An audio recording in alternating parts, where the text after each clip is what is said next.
देखिए, ये पूरे उत्तर प्रदेश के लिए और उत्तर प्रदेश के बच्चों के लिए, खास तौर से गरीब बच्चों के लिए जो गांव में सरकारी स्कूल में शिक्षा लेते हैं, जिनके माँ बाप बड़ी मुश्किल से अपने बच्चे को स्कूल भेजते हैं। ये बहन जी हैं, इनके पति मजदूरी करते हैं और इनकी बिटिया यहाँ पे पढ़ती थी, 4th क्लास में पढ़ती थी।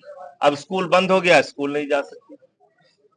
आकृति आरबी यहाँ पे पढ़ती थी बिटिया 5वीं में, अब उसका स्कूल बंद हो गया, वो भी स्कूल नहीं जा रही। ये भी, ये 4th 5वीं के बच्चे हैं। ये तो 1 में पढ़ता था, साहित्य है। और रिया है ये बिटिया है, ये रिया, ये भी नहीं जा पाती।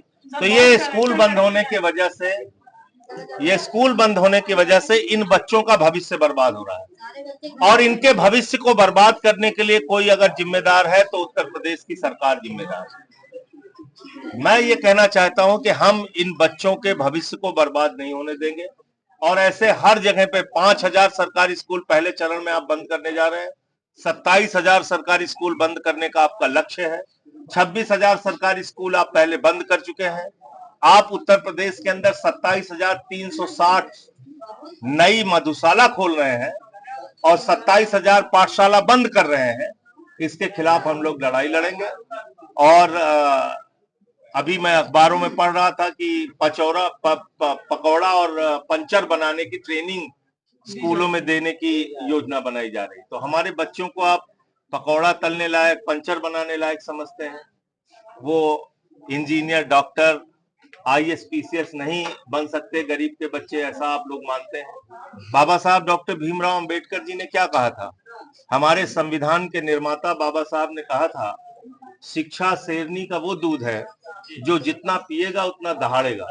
तो आप वही शिक्षा का अधिकार इन गरीब बच्चों से छीन लेना चाहते हैं।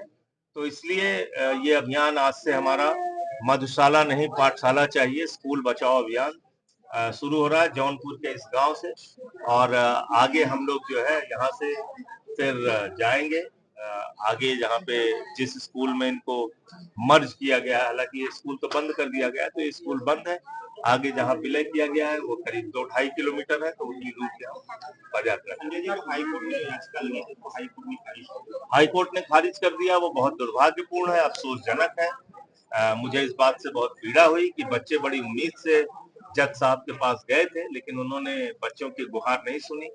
अब मैं आप लोगों से हाथ जोड़ के विनती करता हूँ, मीडिया के मित्रों से, कि इनके दर्द को, इनकी तकलीफ को, इनके परिवार की तकलीफ को कृपा करके उठाइए और सरकार पे ऐसा दबाव बने कि फैसला वापस लेना पड़े उनको। और मैं सुप्रीम कोर्ट भी जा रहा हूँ इसका मामला लेकर, वहां पे भी लड़ाई लड़ूंगा।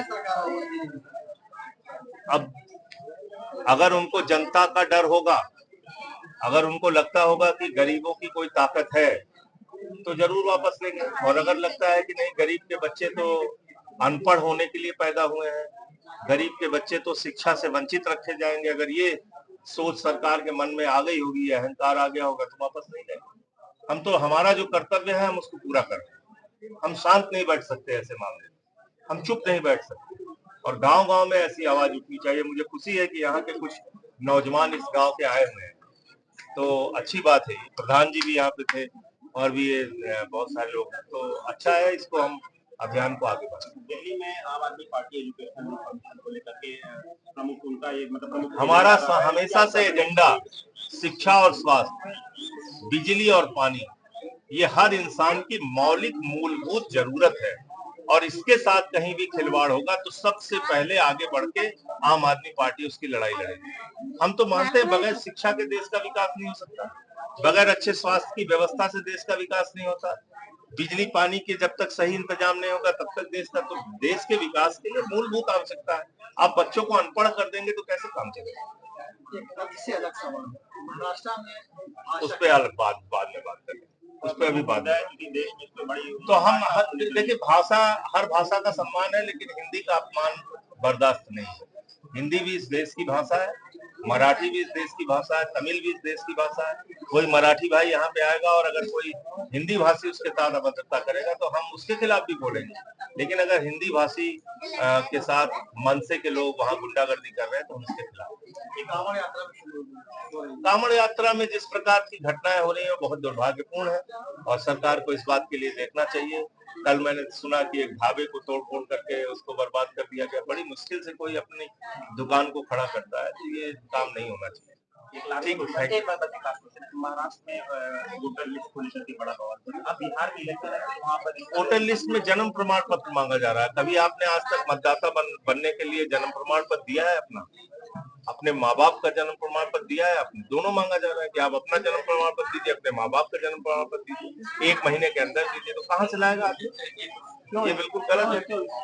ये जो बाहर लोग रहते हैं बिहार के, उनको वोटिंग से वंचित करना है। वो कहाँ से अपना जन्म प्रमाण पत्र ले जाके देंगे और वोट कैसे बनवाएंगे? 2 करोड़ से ज्यादा लोग हैं।